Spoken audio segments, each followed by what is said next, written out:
চলে এসেছি আজকে লাউ আর কই মাছ নিয়ে। তো গাইস, এই দেখো আমি এই যে লাউ কেটে নিয়েছি আর এই যে কই মাছ। এটা দিয়ে আজকে মজার একটা রেসিপি তৈরি করব।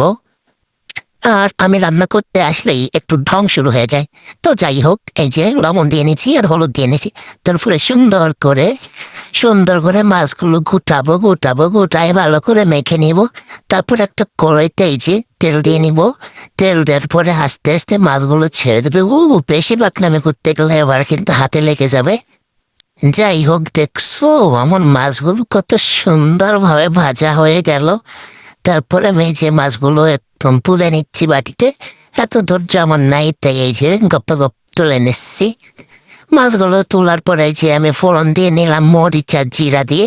এখন লাউগুলো এই যে ঢেলে দিয়ে খুব ভালোভাবে এই যে লবণ দিয়ে হলুদ দিয়ে নেড়ে নেবো এই যে নেড়ে নিলাম। নেড়ে নেওয়ার পরে যে হালকা একটু জিরা দিয়ে এই যে ঘুটে নিলাম। ভালো করে ঘুরতে হবে কিন্তু, দেখি আলুটা হয়েছে নাকি।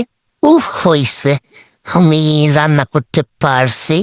আমার আলুটাই দেখো গলে গেছে। যাই হোক, আমার রান্না শেষ। এই যে এখন তরকারিটা আমি নামিয়ে নিলাম। দেখছো কত সুন্দর একটা কালার এসেছে। দেখো, এই দেখো খাবা। এটা কি হয়ে গেল?